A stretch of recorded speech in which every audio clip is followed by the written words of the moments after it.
Kamu di sini buat belajar, bukan buat ngerjain tugas-tugas kayak gitu. Kalau mau ngerjain tugas kayak gitu, suruh aja yang emang punya kerjaannya yang kayak gitu.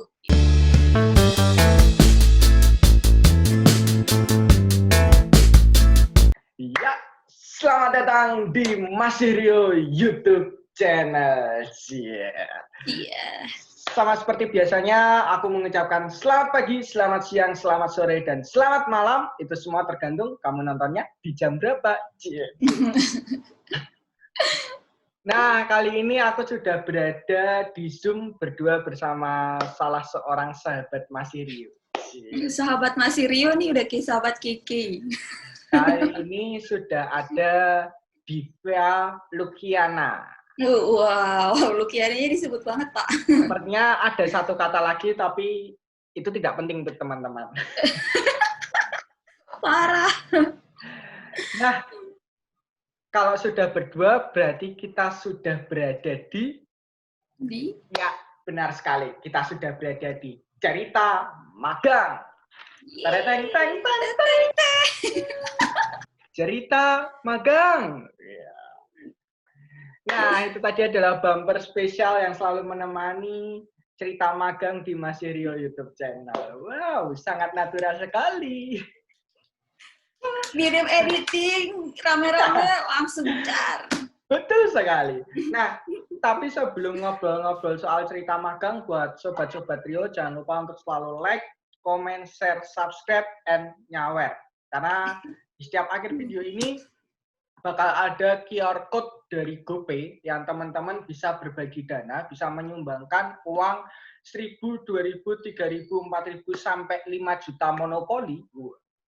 Monopoli banget. Itu melalui QR code GoPay yang ada di akhir video. Nah, tenang saja karena seluruh pemasukan, seluruh hasil uang yang diberikan oleh teman-teman 100% akan disumbangkan. 100% akan kita donasikan kepada diri saya.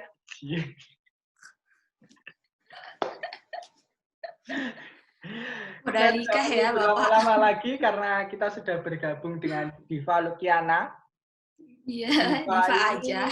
Magangnya di SKK Migas. Benar ya, Div? Iya, SKK. Halo Diva, apa kabar? Lagi halo. Alhamdulillah baik. Sehat, Div? Sehat dong. Rio, ya. apa kabar? Gak perlu baik, ya ditanyain. Oh. Mohon maaf nih, Diva, sebelumnya kita basa-basinya nanti by chat aja ya.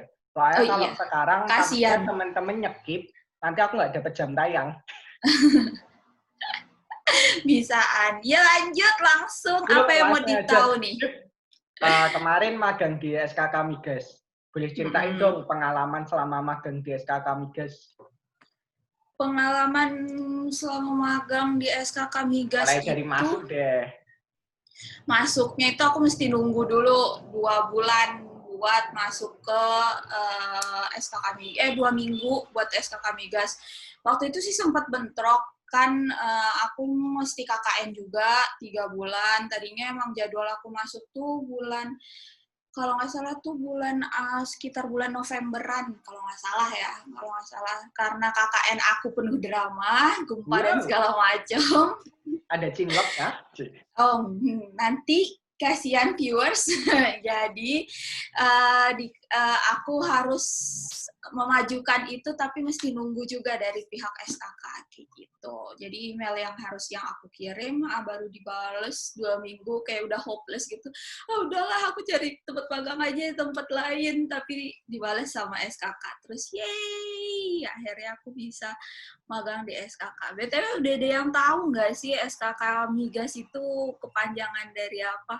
Apa nih cerita ini? Daripada teman-teman tanya ke Mbah Google, Mbah Google tanya Yahoo, waduh. Aduh, Yahoo udah nggak ada kali ya? Apa masih? Nggak tahu deh. Masih.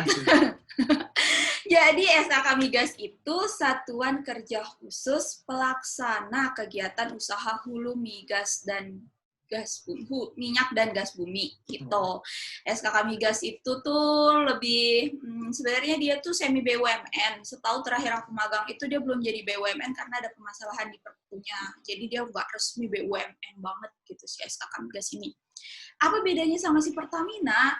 Kalau Pertamina itu dia lebih ke hilir, jadi hasil minyak bumi, gas itu kan hasilnya yang buat dijual ke consumer atau ke kita masyarakat Indonesia. Tapi kalau si SKK Migas ini dia tuh yang menjaga proses pengambilan minyak dan gas bumi. Jadi dia di hulu, makanya dibilang Satuan Kerja Khusus Pelaksana Kegiatan Usaha Hulu minyak dan gas bumi kayak gitu. Tapi kemarin kamu magang di SKK Migas di bagian apa, di?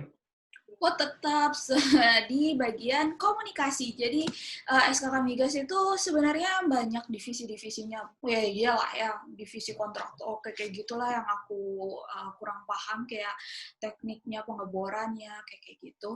Nah, tapi aku tetap di departemen komunikasi. Tapi bukan berarti aku lepas tangan nggak tahu bagian-bagiannya SKK Migas. Tetap diajakin sama mentor-mentor aku buat rapat bareng divisi-divisi lainnya kayak gitu. Spesifiknya di bagian apa nih, Dip? Misal kayak bagian humasnya atau bagian apanya gitu? Spesifik banget itu aku pertama ngerjain analisis media sosialnya, sosial media khususnya di Twitternya. Nah, terus abis itu lanjut di sekitar minggu berdua job aku tuh tandeman gitu sama protokol. Nah, di protokol ini kan nggak setiap hari soalnya ngurusin kegiatan Bapak SKK, kepala SKK waktu itu. Nah, baru habis itu aku bantu juga ada ngedesain beberapa di akhir-akhir magang aku sibuk buat ngedesain, terus ikut juga buat program-programnya SKK kayak ikut pamerannya, kayak gitu. Gitu sih kalau itu mau nanya tentang protokol atau analisis sosial media apa yang dikerjain. Nah, itu tahu. Jadi kalau protokol itu sama dari analisis. Oke. Yang pertama. Dari awal gitu ya. Ya, Jadi awal pertama itu aku kan dikasih tahu, tapi analisis sosial media itu mentornya langsung. Jadi gini, kalau di SKK itu sistemnya ada pembimbing, ada mentor. Pembimbing itu nanti yang akan berkonsultasi atau menghubungi pembimbing kampus. Kan pembimbing ada dua kan, jadi ada pembimbing kampus, ada pembimbing kantor nih. Nah, pembimbing kampus itu nanti yang ya kalau misalnya kita macam-macam, alhamdulillah Diva anak baik ya, jadi nggak macam-macam. Ntar yang menghubungi pembimbing kampus, TikTokan, kayak gitu. Tapi kalau misalnya Diva ada masalah sama kampus, sama SKK misal ya, nah itu nanti pembimbing kampus menghubungi pembimbing magang, kayak gitu. Kebetulan itu Diva ada pembimbing sama mentor. Ada mentor. Nah, mentor itu yang langsung terjun ke lapangan bareng sama Diva. Kalau pembimbing itu semacam laporan. Nah, kalau untuk analisis sosial media itu sama pembimbing. Jadi aku analisis beberapa sosial media pemerintah kayak DKI, terus Pemprov DKI sama kementerian apa gitu, aku udah lupa juga itu. Nah, terus itu aku gabungin, aku analisis sama aku compare sama si sosial medianya SKK Migas khusus di Twitter kayak gitu. Terus laporannya aku serah terima ke pembimbing kayak gitu. Sorry, di compare tuh di gimana ini? Apakah menjadi Jadi kalau di analisis itu aku bedain kalau cara aku menganalisis aku bedain followersnya gimana, cara berkomunikasi kalau Pemprov kayak gimana, kalau SKK kayak gimana, terus habis itu bagusnya di TikTok kasih hashtag atau enggak, nih SKK Migas misalnya belum ada hashtag, terus nggak ada tweetnya, malah tweet, jadi nggak jelas gitu loh, misalnya kayak gitu. Berarti itu model kayak analisis perusahaan lain, macam analisis kompetitor, habis itu untuk bahan pertimbangan sekaligus bahan evaluasi bagaimana penggunaan media sosial di SKK Migas ya? Benar sekali, kayak gitu. Untuk data, soalnya kalau untuk data mentah berapa penggunanya, maksud aku kayak berapa viewers, engagementnya berapa, itu mereka SKK Migas sudah ada yang ngurusin sendiri, kayak ada third party-nya, kayak gitu, ada orangnya gitu. Kalau aku tuh dari sudut pandang aku sebagai seorang magang yang ilmunya mungkin masih fresh itu, jadi disuruh kayak dimintain tolong untuk mengcompare atau menganalisis si cara penggunaan, gimana sih bedanya antara Pemprov sama SKK kayak gitu. Lanjut nih ke protokol. Lanjut. Oke. Nah, di protokol aku dikit banyak ikut rapat waktu itu sama Ibu Kementerian Kelautan waktu itu sama protokolnya, karena SKK Migas bakal ada acara jadi satu sama Ibu Menteri, waktu itu masih Bu Menterinya Bu Susi, jadi ke Kementerian Kelautan gitu. Aku rapat sama protokolnya. Nah, protokol itu penting karena kalau misalnya kita nggak kita tuh harus tahu acaranya tuh kayak apa, kayak gitu. Jadi Bapak pas datang ke acara tuh kita tinggal ini Pak, jalannya di sini, waiting room-nya di sini, hold room-nya gitu. Jadi untuk beliau nunggu sampai ke venue. Nah, terus kursinya juga harus kita pastiin. Jadi kita sebagai protokol itu paling nggak datang 2 jam sebelumnya, kayak gitu. 2 jam sampai 1 jam sebelumnya.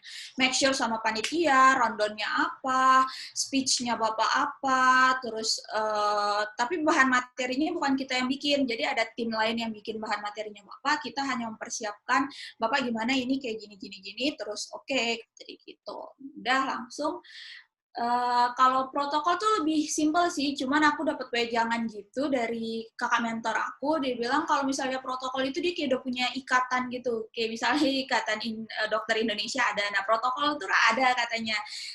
Kalau jadi itu lebih memudahkan mereka bekerja kalau misalnya mereka kejebak macet, ya Jakarta lah ya.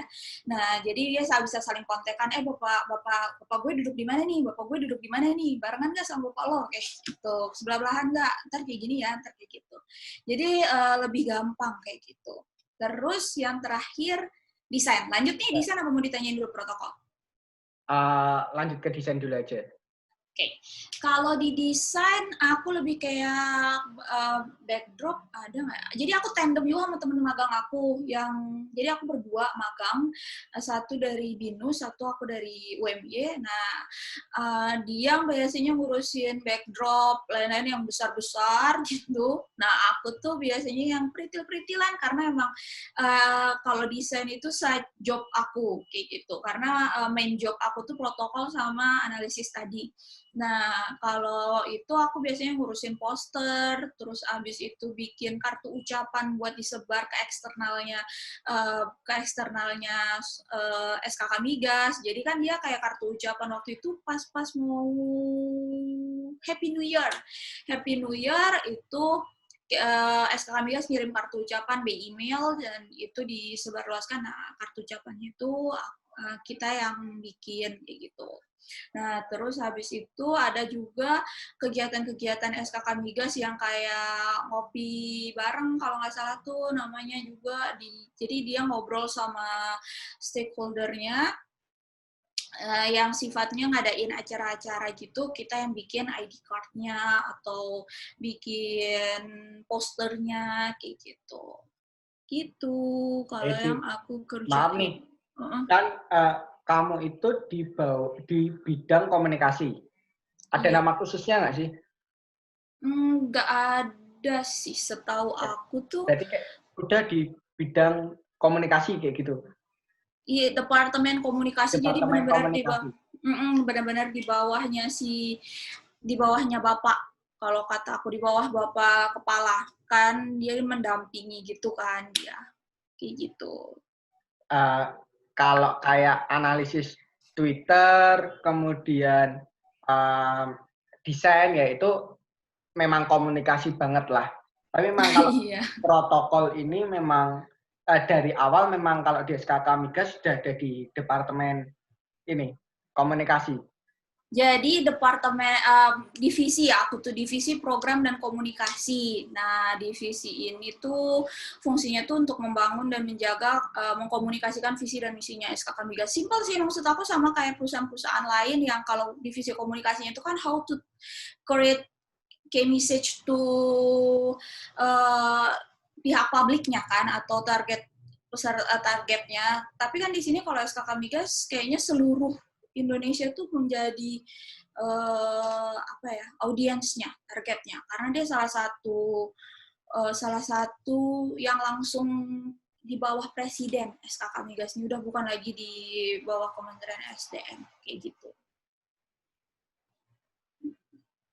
Nah, ternyata masih aku mute. Pantesan nih kok dia kagak nanggep-nanggepin gitu. Kan tadi kan udah cerita nih soal program kerjamu, apa yang kamu kerjakan selama magang di SKK Migas. Selama magang di sana selama 2 hampir 3 bulan ya? 2-3 bulan. Aku tuh magang dari Oktober sampai Desember. Pas Desember akhir. Soalnya aku inget banget tanggal 31-an itu aku balik pulang, terbang. 2018? 2018. Udah lama banget ya ini cerita. Tahun ya. Tapi ya kemungkinan tidak banyak mengalami perubahan. Semoga. Soalnya kan lagi situasi pandemi kayak gini kan kita nggak tahu ya. Nah, gitu. Tip, tak ceritain juga dong. Apa suka dukanya selama kemarin magang di sana? Kalau sukanya, mending duka dulu kali ya, sedih-sedih dulu baru habis itu yang happy-happy. Kalau backsound ku menangis. udah kayak sinetron banget. Kalau dukanya mungkin karena jauh banget dari rumah ya, jadi kayak wow, jauh banget. Aku nggak ngekos, tapi itu dukanya cuma gitu doang. Sisanya suka banget kayak gitu. Bukan karena aku membanggakan instansi ini ya, bukan. Tapi memang lingkungan kerjanya itu memang lingkungan kerja yang suportif menurut aku. Soalnya di situ tuh nggak ada senior junior pasti ada. Tapi maksud aku bukan disuruh-suruh banget kayak lo beliin gue kopi, lo beliin ini, lo kan cuma anak magang kayak gitu. Itu sama sekali enggak gitu. Malah mentor tuh cenderung bilang ke aku, ke kita anak magang tuh bilang, kalau ada yang kalau ada yang nyuruh kamu suruh beli kopi, suruh beli ini, bilang sama saya, kata dia gitu. Nanti saya yang akan ngomong sama pelaku, kamu di sini buat belajar, bukan buat ngerjain tugas-tugas kayak gitu. Kalau mau ngerjain tugas kayak gitu, suruh aja yang emang punya kerjaannya yang kayak gitu, kata mentor aku. Jadi kayak dikasih keamanan juga sama si mentor, dan mentor juga sopan kayak gitu, nggak pernah, justru kayak temen, kayak partner, benar-benar kayak partner. Jadi kita tuh bukan dibilang anak magang, tapi emang soon to be nggak soon to be juga. Aminin aja, semoga bisa balik lagi ke SKK Migas ya. Tapi mantap juga ya, maksudnya mentornya itu, karena kan selama ini banyak masyarakat yang beranggapan bahwa ketika magang di pemerintahan, magang di anak perusahaan negara, itu identik dengan yang mereka hanya menjadi pesuruh-pesuruh, menjadi dia yang disuruh fotokopi sana-sini, disuruh ngerapiin surat-suratnya, data-data. Oh, benar banget. Malah nggak ada kaitannya banget sama komunikasi ya. Makanya itu aku juga kayak culture shock sebenarnya. Aku tuh udah mempersiapkan diri sama, apalagi cerita sama magang kakak-kakak. Kan aku bukan, misal ada beberapa teman-teman magang mungkin dapat link dari kakak tingkat nih, hubungin ini, nanti kamu masuk ke apa gitu, ke instansi apa, kayak gitu. To be honest, aku nih sendiri kayaknya baru pertama kali magang dari universitas aku di SKK Migas kayak gitu. Jadi benar-benar nggak ada pengalaman sama sekali ini di SKK Migas kayak gitu. Nah, aku pikir pun dia anak perusahaan di bawah BUMN, kayak di BUMN SDM gitu kan. Ternyata enggak, dia tuh langsung pelaporannya langsung ke presiden. Jadi tuh kayak ini tuh nggak lebih atas juga sih dari BUMN, maksudnya setara mungkin, tapi yang dipikiran kan orang-orang pemerintah tuh kayak image-nya waktu itu tuh masih kayak ya udah main Zuma kayak gitu kan, terus nyuruhin fotokopi, bikinin kopi kayak gitu kan, terus ke bawah beliin ini beli itu. Malah kalau di SKK tuh ya ampun, kita yang ditraktir loh makan kayak gitu. Jadi kayak apa ya, kakak-kakak mentor tuh benar-benar baik banget. Terus kayak emang ya kalau lo belajar di sini lo harus belajar, bukan malah lo ngerjain yang gak seharusnya lo kerjain. Berarti tuh kayak gitu. Makanya aku tuh kayak proud aja, ya bangga aja sama, wah ternyata instansi yang gue pilih ini benar kayak gitu. Emang develop apa yang emang gue pelajari di kuliah buat lanjut gitu. Buat ya, sama kalau di tempat magang tuh jangan nunggu apa yang disuruh sih kalau kata aku. Kita yang harus aktif minta tahu. Kayak misal aku udah dikasih job desk nih sama pembimbing aku. Ya udah kamu analisis Twitter kayak gini ya. Oke, kayak gitu. Tapi kalau analisis Twitter kan kayak ada boring-boringnya gitu. Membaur lah kayak gitu, membaur, kenalan. Halo Kak, aku Diva kayak gitu. Aku Diva ya nggak seceria ini juga, tapi maksudnya kayak halo Mbak, Mas, aku Diva magang dari Universitas Muhammadiyah Yogyakarta, angkatan 2015 kayak gitu. Aku perkenalan satu-satu kayak gitu. Oh iya Masnya, iya aku jobdesknya di sini-sini. Oh aku bisa nih Mas, mungkin ada yang bisa aku bantu kayak gitu. Jadi kita lebih aktif. Emang kalau jadi anak magang tuh lebih aktif karena kita kan yang mau belajar. Masa kita yang disuapin mau belajar apa? Ibarat kayak gitu. Gitu sih, makanya aku dapat side job ngedesain. Oke, gimana? Pertanyaan terakhir untuk part pertama ini. Karena durasinya takutnya terlalu lama, jadi langsung ke terakhir. Kesimpulannya worth it nggak sih magang di SKK Migas? Kayaknya nggak usah aku jawab deh. Kalau dari aku ceritanya tuh udah kayak, ini tuh tempat magang yang di apa ya, kayak ibaratnya tuh di pemerintah, tapi lo tuh bisa expect lebih gitu loh. Kayak kalau orang-orang kan kayak mikirnya apaan sih di pemerintah, paling lo disuruh jadi tukang ketik kayak gitu kan, atau enggak lo disuruh ngeliping apalah kayak gitu. Enggak tuh, di SKK Migas kelipingan, Mbak, saya media monitoring mungkin, udah nggak usah, udah ada yang ngurus kayak gitu, kamu ngurus yang kamu disuruh aja, tapi kalau kamu mau belajar, coba deh belajar kayak gitu. Gitu, jadi aku nggak bisa bilang kan, kalian yang memilih worth it atau enggak buat belajar ya. Iya, teman-teman, dia sudah sangat jelas ya sebenarnya jawabannya dari apa yang disampaikan. Ini memang, ini jujur ya, bukan karena ngejilat pengen kerja di SKK Migas kan ya? Dibilang ngejilat, enggak lah. Aku tuh kalau dikasih kesempatan lagi mau, karena tempatnya asik buat dieksplor, tapi kalau misalnya di kesempatan di tempat lain pun, alhamdulillah. Karena lagi segini ya, kayak, enggak kok SKK Migas tuh, aku nggak bilang bagus, karena kamu bakal tahu nanti mungkin dukanya kayak, apanya mungkin ada lah ya, tapi selama aku magang yang penting tuh nyaman sama suasana tempatnya sportif gitu. Nah, Diva, di kemungkinan segini dulu, akan kita lanjut setelah ini. Jadi buat sobat-sobat Trio, Diva Lukiana magang di SKK Migas menjadi edisi magang dengan perubahan konsep. Wow. Setelah ini akan ada 3 part, setiap narasumber akan 3 part. Jadi part 1 itu nanti bercerita bagaimana pengalamannya, part kedua akan bercerita bagaimana biaya kehidupan, bagaimana soal kehidupannya selama magang, dan part selanjutnya adalah kue part 2.